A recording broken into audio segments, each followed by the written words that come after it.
Hey everyone, I'm Erin Bassett, and today I'm going to show you how to make a sewing mat. A great spot to be able to stick your scissors, stick in clips, or a seam ripper.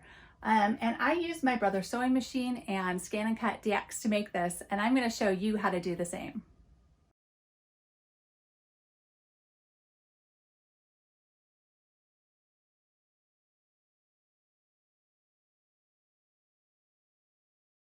Okay, for this project, you're gonna need two pieces of fabric that coordinate together, and then a piece of batting as well. And you want all three pieces to be the same size. And how you determine that size is by looking at your sewing machine, and you want the width to be a little bit wider than your machine, and then the length can be however big your work surface is. Maybe you want it to go to the very back of it. Maybe you just want it under your machine, so you'll give it a couple inches behind your machine. And also you need to calculate how deep that pocket is going to be. I did mine about a 5-inch pocket, but you can totally vary that to be however you prefer. So your first step that you need to do is to make this sandwich. So you're going to put your back fabric face down onto your work surface, then put a layer of batting, and then your top fabric on top of it face up. Okay, so let's go ahead, take this to the machine. Now I'm going to do diagonal lines across, and I'm not even going to measure it. I'm going to make it about a hand's width between my lines, and I'm just going to have diagonal all the way across here, and then all the way across again. So it'll make a diamond shape.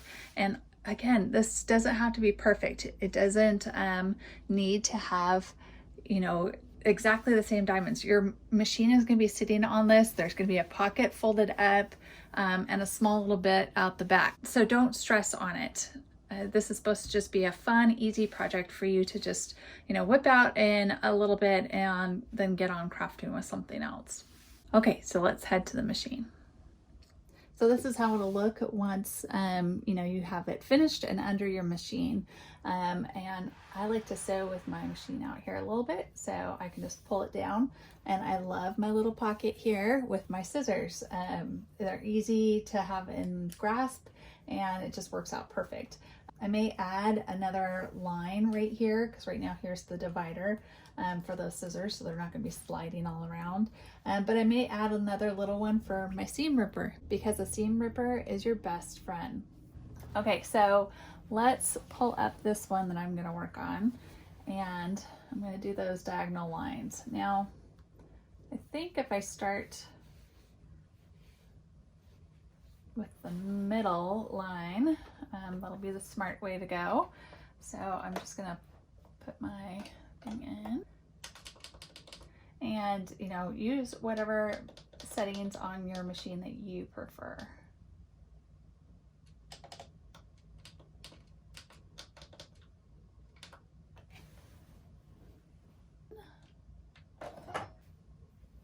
Now you can add some pins or clips if you're worried about everything, kind of sliding away from you.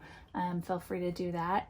I've noticed that whenever you're sewing cotton and batting, it really doesn't move too much. It's like those old flannel graph boards that we had. Now I'm totally dating myself. You younger people watching this are like, what on earth?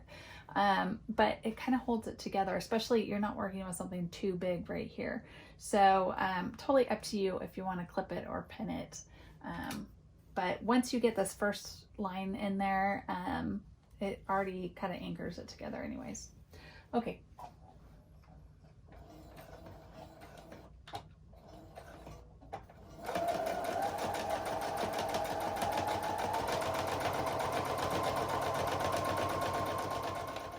Okay, so that is finished with the quilting part.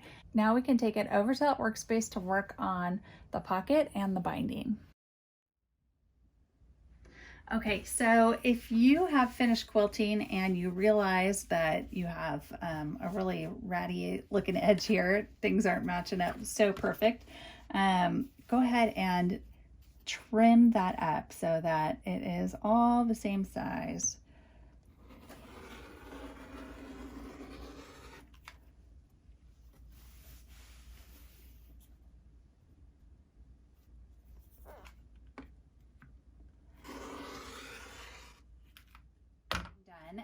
it's time to do the binding part for our pocket.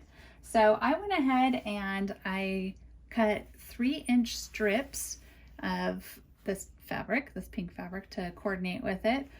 And what you're going to do is just fold that in half and press it. So you're going to make a whole bunch of that. In fact, if you are just getting on a roll making this, you can go ahead and join 2 sections together by placing the fabric right sides together and stitching across, and then that just gets folded just like everything else for your binding. Now when you cut this binding, you don't need to cut it on the bias or anything like that. Just you know, cut straight strips right across. So I've already cut a piece to be the width of here, because that is going to be for my pocket. So I just wanted to show a comparison with these two that I made. Obviously, there's some color difference and size difference between these two bindings. So along that vein, this one was a 3-inch binding. I believe I did 2.5 for this one. And you can see with this one, it's the same size on both sides.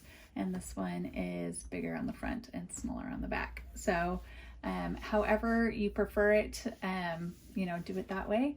And, you know, it's your little quilt or sewing machine mat, so you do it how you want to.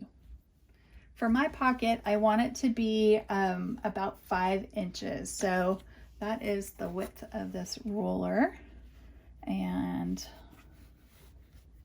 so you just want to make sure that both sides are folded up the same amount, right? You don't want them to be off.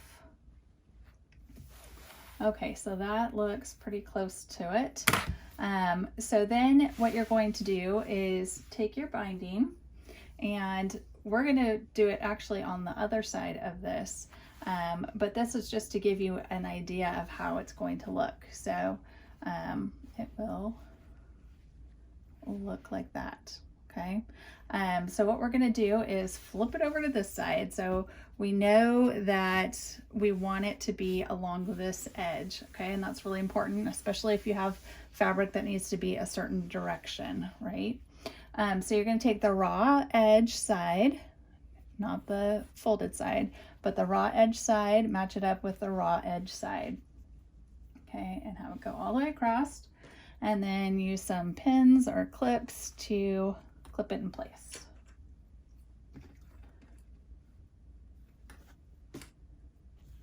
I'm gonna have to go get some more clips over by my machine.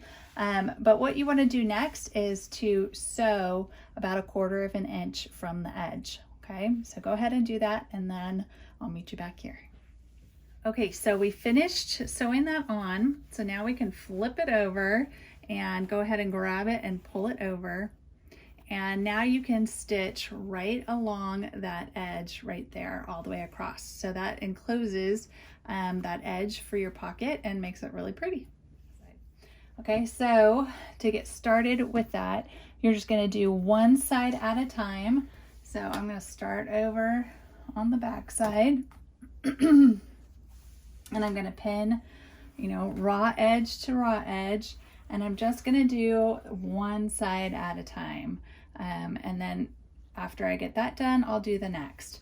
Now, an important thing to note is when you get down to, you know, any of the ends, you want to take your binding, fold it up about 1/4 inch. You can just finger press that, you know, just kind of smooth it down with your fingers, and then close it up.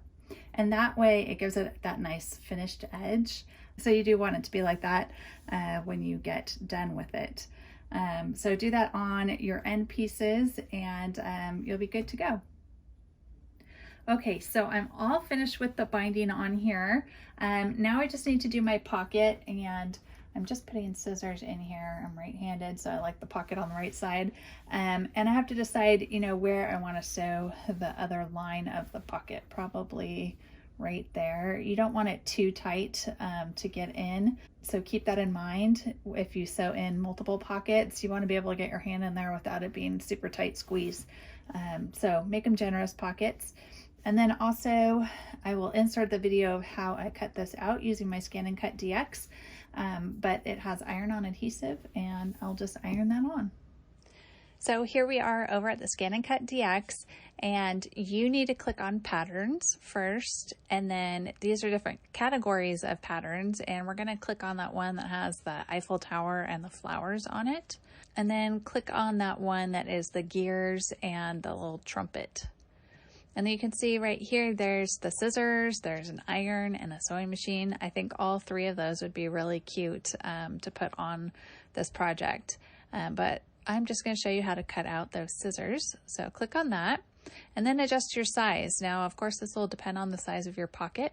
I'm going to have mine 3.5 inches tall. Go ahead and click OK.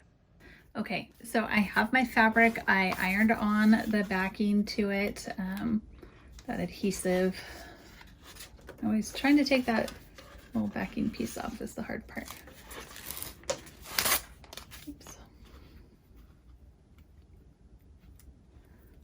Okay, so hopefully you can see that shininess is that iron-on adhesive backing.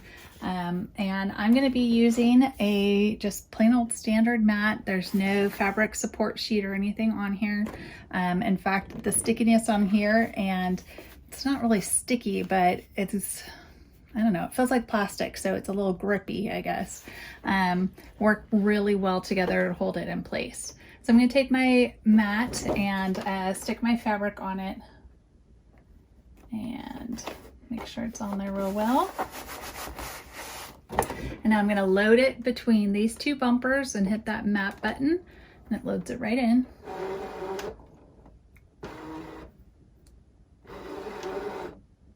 Now, if you were using, you know, like this, a little remnant, or maybe you had, you know, just other things cut out of it, and you wanted to make sure that placement was perfect, or maybe you even had fabric, like I have one, oh, I don't have it over here, but, oh, here's a little scrap of it actually, where it has different colors. So maybe you wanted to get it more in the, you know, blues and greens instead of the orange color.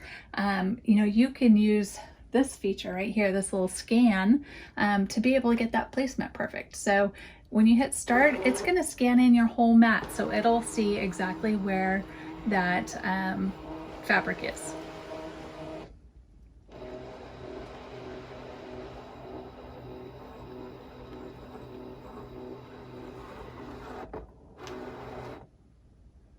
Okay, so you can see it right on the screen. Now, if you have it, because you're scanning black fabric and, let me go back, your little design is in black too, right? So we can see it's inside that red box. Now, if you scanned it in and it happened to look like that, and you can't even see your design, those scissors inside that red box, if you want to make sure you had it, because you know, you could always just move that little red box. You could always see where, you know, you're putting it, that it was in the right boundaries. But if you wanted to be able to lighten that background, just go in and choose the lighter background and click OK. So now we can see it a lot easier. So you can move this around so it saves a little bit more fabric if you'd like. This is just remnant for me, so I'm just going to stick it right there. I'm going to click OK and select cut. And before I hit start, I'm going to switch out my blade. Now these are both auto blades, you know, which means I don't have to dinker around with any settings. But this one with the tan cover on the top, it is especially for these thin types of fabric like this. So since it only cuts fabric, it tends to be sharper than my blade that I use on, you know, paper and a whole bunch of other things. And so I need to probably replace this blade right now because it is getting worn down. So I'm just switching over to my fabric blade. And for my settings, I know my machine needs a little extra oomph because I use it quite often, and I know my blade. So I've already played around and know that that setting is how I need to be set. You might be fine to keep it at the auto. You can always do a test cut right there to make sure that you have your settings set correctly. You want your half cut off though, and you can cut at whatever speed you like. So I'm going to hit start, and have it go ahead and cut.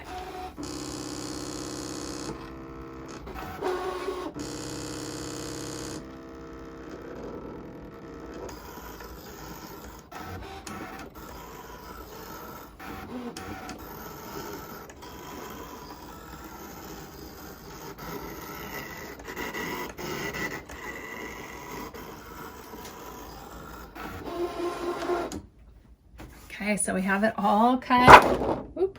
I'm gonna make sure that it cut before I take this off of place. Yep, looks like it cut perfectly. In fact, just take it off while it's there. So there's my scissors. I can see the center cut out too. I just need my little handy dandy spatula to get this off without fraying those edges or, you know, pulling it and distorting it. So I just want to be gentle taking it off, even though it has that, you know, extra support from that iron-on adhesive. You do want to be gentle because it can still rip. Okay. So hopefully you can see that. So our scissors cut out. So now I'm ready to just iron this on. And I'm gonna eject my mat. Move this out of the way.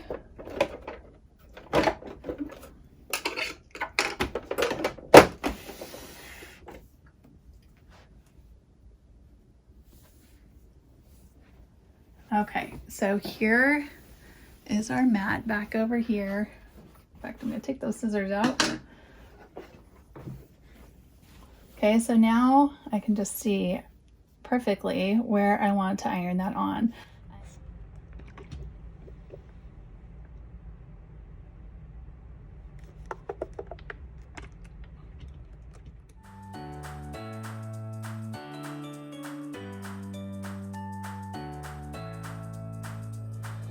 For more information about ScanNCut, visit ScanNCut.com.